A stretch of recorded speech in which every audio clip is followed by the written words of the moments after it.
At St. Alara's Academy, the hallways echoed with ambition. Future leaders in polished shoes, pressed uniforms, rehearsed smiles. Everyone wanted to be something. Someone. Heard. But in the quiet corners of those marble halls, walked a man no one noticed. Mr. Salim, the janitor. Grey uniform, worn boots, a ring of keys that jingled softly with each step.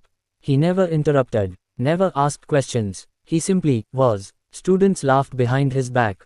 He must live in the boiler room, they joked. Probably talks to ghosts, because in a world that applauded volume, his silence made people uncomfortable. But every morning, before the first bell rang, the snow was cleared, the floors gleamed, the teacher's kettle whistled like a small miracle. Nobody asked who did it. They just assumed things worked, as they should. Until one evening, Rami, class president, top of his grade, ambitious, loud, full of fire, stayed late to rehearse his student council speech. He paced the empty auditorium, declaring promises into the shadows. I will lead with vision. I will be the change. I will inspire. Then, the light snapped off. Silence. Pitch black. He froze, reached for his phone, dead. Called out, no answer. Fear crept in. And then, footsteps, soft, steady, approaching. A glow appeared from behind the stage.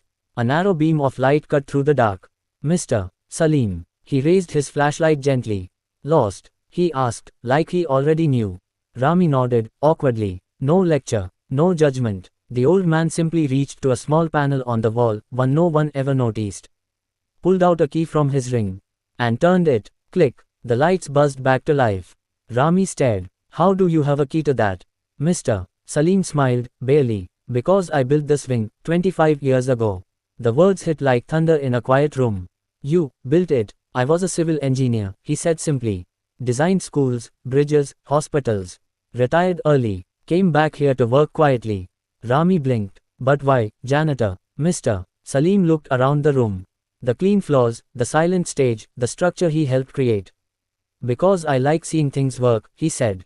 Doesn't matter who gets the credit. He turned to leave, then paused. Leadership isn't in speeches, he added. It's in silence, in fixing what no one claps for. And then, he was gone. Rami gave his speech the next day. But it was different now. He didn't shout about glory. He spoke about grace, about the unseen hands that hold everything up, about the builders no one thanks, the ones who never raise their voices, but keep the world standing. Not all heroes wear medals. Some carry brooms, some carry keys. They don't need a stage.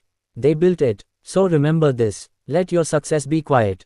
Let your character speak louder than any spotlight ever could. Because real greatness doesn't need to show off.